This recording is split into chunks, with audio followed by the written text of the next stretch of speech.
E-Content Development Course, Business Research Methods, Sampling and Hypotheses Testing Topic, Non-Probability Sampling Techniques. Learning Objectives, Times to know accidental sampling or convenience sampling method.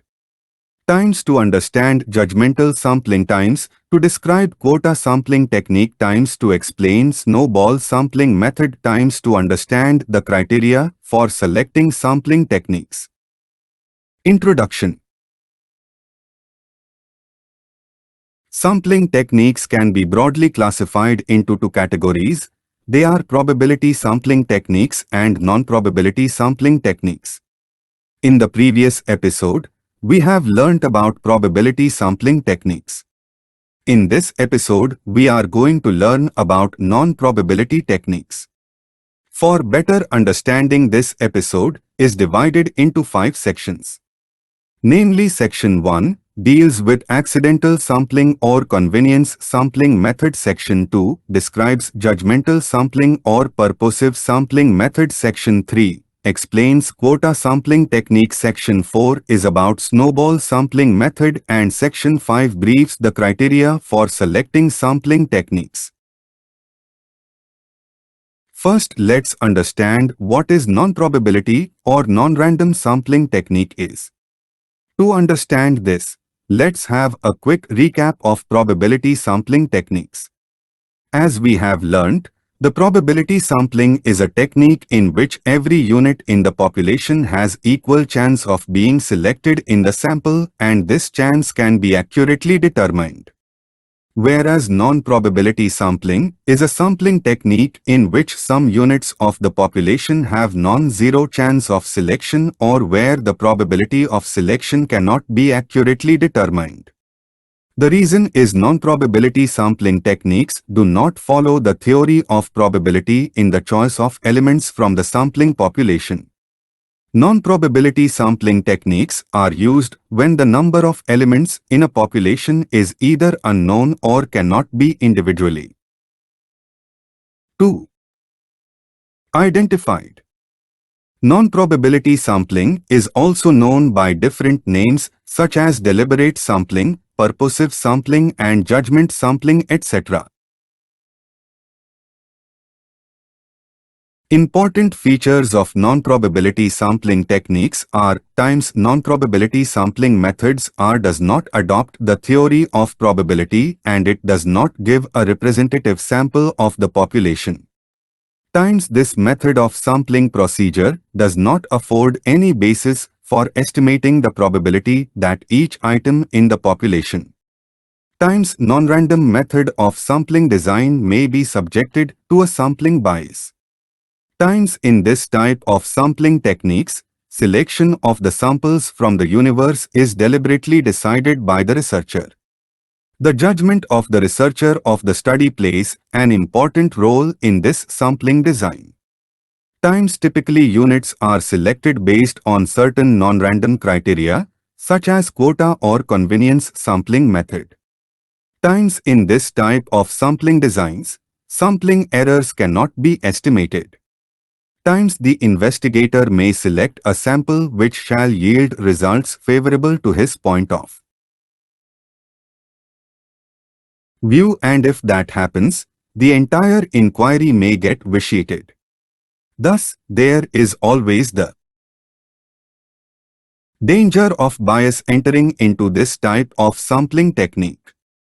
Times, therefore, information from sample cannot be generalized back to the population.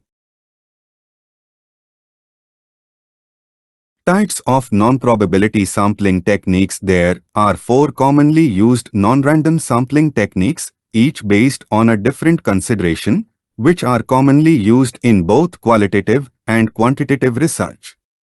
They are: 1. Accidental sampling or convenience sampling method. 2. Judgmental sampling or purposive sampling method. 3. Quota sampling technique. 4. Snowball sampling method. Accidental sampling or convenience sampling method. Convenience sampling means selecting sample units in just hit and miss fashion. This method is also known as accidental sampling because the respondents whom the researcher meets accidentally are included in the sample. For instance, interviewing a people whom we happen to meet. This sampling also means selecting whatever sampling units are conveniently available. 3. Accidental sampling is also based on convenience in accessing the sampling population. The selection of sampling units is left primarily to the interviewer. Often, respondents are selected because they happen to be in the right place at the right time.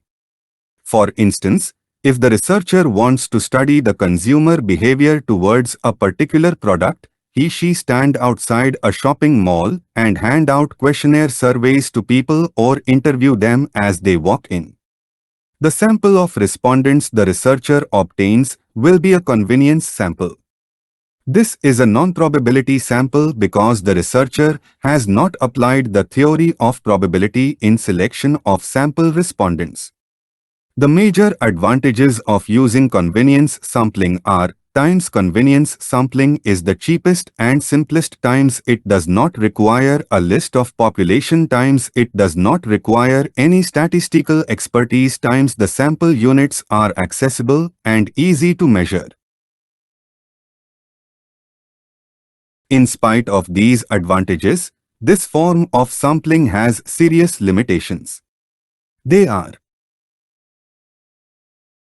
times convenience sampling is highly biased because of the researcher's subjectivity and so it does not yield a representative sample. Times convenience samples are not representative of any definable population. Times hence, it is not theoretically meaningful to generalize to any population from a convenience sample, and times convenience sampling methods are not appropriate for descriptive or casual research, but they can be used in exploratory research for generating ideas or insights.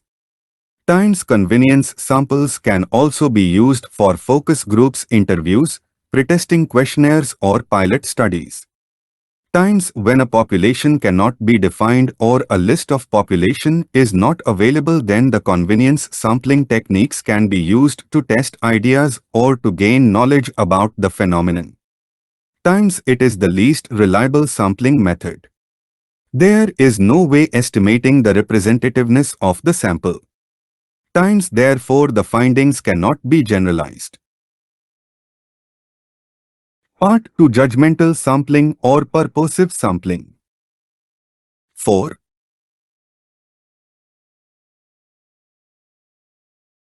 The judgment sampling is a non-probability sampling method in which the sampling units are selected on the advice of some expert or by opinion of the researcher himself.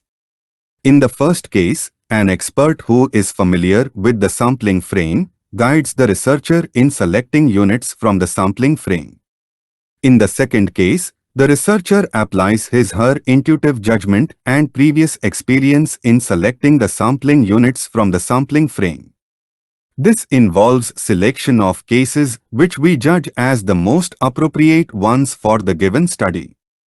It is based on the judgment of the researcher or some expert. In this sampling method, there is more chance of personal biases. If the exercise is done more seriously, it would lead to better results. This sampling is also called as purposive sampling because the sampling units are identified from the population selectively, which prevents the inclusion of other sampling units in the sample. The advantages of purposive or judgment sampling method are: times it is less costly and more convenient, times it guarantees inclusion of relevant elements in the sample. The demerits of judgment sampling are: times this does not ensure the representativeness of the sample, times this is less efficient for generalizing when compared with random sampling, times this method requires more prior extensive information about the population. Without such information, it is not possible to select the sample respondents. times this method does not lend itself for using inferential statistics because this sampling does not satisfy the underlying assumption of randomness. Part 3 Quota Sampling Technique. This is a form of convenient sampling method involving selection of quota groups of accessible sampling units by traits such as gender, age, social class, etc. In this technique, the population is segmented into mutually exclusive subgroups, just as in stratified sampling method, and then a non-random set of observations is chosen from each subgroup to meet a predefined quota. The purpose of quota sampling is to ensure that the various subgroups in a population are represented on pertinent sample characteristics to the extent that the investigators desire. Quota sampling may be viewed as two-stage restricted judgmental sampling. The first stage consists of developing control categories or quotas of population elements. To develop these quotas, the researcher lists relevant control characteristics and determines the distribution of 5. These characteristics in the target population. The relevant control characteristics, which may include gender, age and race, are identified on the basis of judgment. Often the quotas are assigned so that the proportion of the sample elements possessing the control characteristics is the same as the proportion of population's elements with these characteristics. In other words, the quotas ensure that the composition of the sample is the same as the composition of the population with respect to the characteristics of interest. In the second stage, sample elements are selected based on convenience sampling method. Once the quotas have been assigned, there is considerable freedom in selecting the elements to be included in the sample. The only requirement is that the elements selected fit the control characteristics. Let us suppose that you want to select a sample of 20 male students in order to find out the average age of the male students in your class. You decide to stand at the entrance to the classroom, as this is convenient, and whenever a male student enters the classroom, you ask his age. This process continues until you have asked 20 students their age. Let us consider another example. The quota sampling is a non-probability sampling in which the population is classified into a number of groups based on some criteria, say age of the member of population, such as old age, middle age and young age. Let the proportion of the number of person in the population under the old age category be 20% and that of middle age and young age be 50% and 30% respectively. In the quota sampling, the proportions of the number of sampling units selected from these categories are the same as in the population. The proportions of the number of sampling units to be selected from the old age, middle age and young age categories will be 20%, 50% and 30% of the sample size respectively. Later, while selecting the required number of sampling units from each category, one can use any one of the other non-probability sampling methods, such as convenience sampling or judgmental sampling methods. Though this method comes under non-probability sampling methods, in the first phase, certain amount of proportionate selections of sampling units from different strata of the population are made, which makes the sample as a representative subpopulation of the main population. The major advantages of quota sampling method are times it is considerably less costly than probability sampling methods, times it takes less time, times it is the least expensive way of selecting a sample. You do not need any information, such as a sampling frame, the total number of elements, their location or other information. 6. About the sampling population. and it guarantees the inclusion of the type of people you need. Times filed work can easily be organized. Strict supervision need not be required. The major disadvantage is that resulting sample is not a probability one. The findings cannot be generalized to the total population. Quota sampling is used in studies like marketing surveys, opinion polls, and leadership surveys which do not aim at precision, but to get quickly some crude results. Part 4. Snowball Sampling Technique. The snowball sampling is a restrictive multistage sampling in which initially certain number of sampling units are randomly selected. Later, additional sampling units are selected based on referral process. This means the initially selected respondents provide addresses of additional respondents for the interviewers. In other words, snowball sampling is the process of selecting a sample using networks. To start with, a few individuals in a group or organization are selected and the required information is collected from them. They are then asked to identify other people in the group or organization, and the people are asked to identify other members of the group, and in turn, those identified become the basis of further data collection. This sampling technique is useful if you know little about the group or organization you wish to study, as you need only to make contact with a few individuals, who can then direct you to the other members of the group. This method of selecting a sample is useful for studying communication patterns, decision-making or diffusion of knowledge within a group. There are disadvantages to this stage. Snowball sampling may be used to locate members of rare population by referrals. For instance, if you wish to survey computer network administrators and you know of only one or two such people, you can start with them and ask them to recommend others who also do network administration. Although this method hardly leads to representative samples. For instance, if a researcher wants to study the problems faced by Indians in another country, say he may identify an Indian group of Indians through some source like Indian Embassy.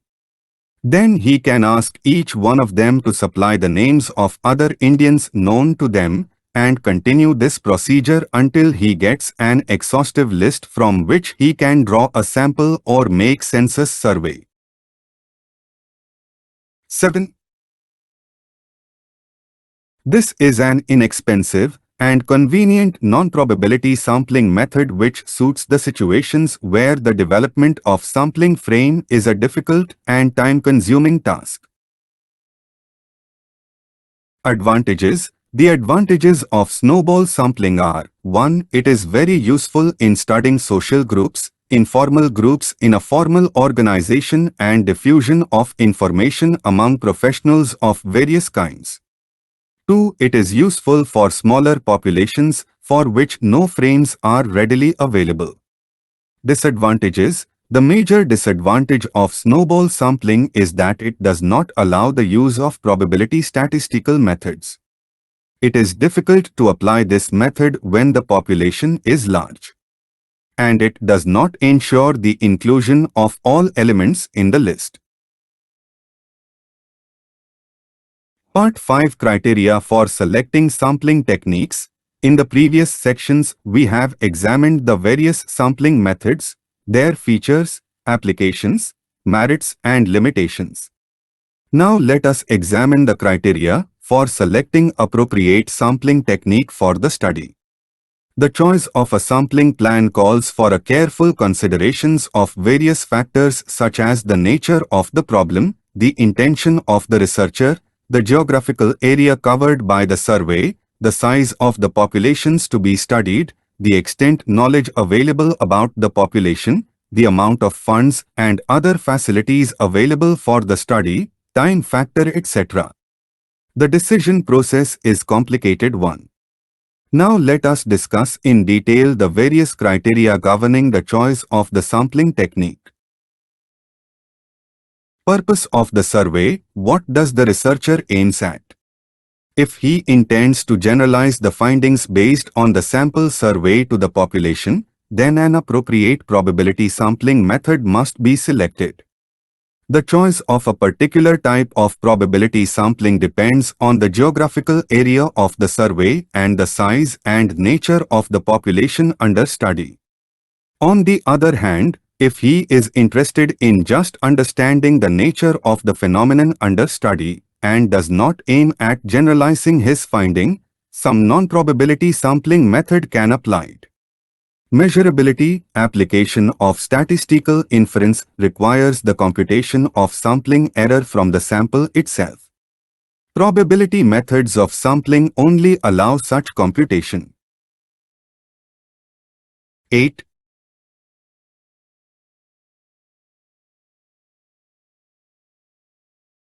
Hence, where the research objective requires statistical inference, the sample should be drawn by applying simple random sampling method or stratified or cluster method, depending on whether the population is homogeneous or heterogeneous.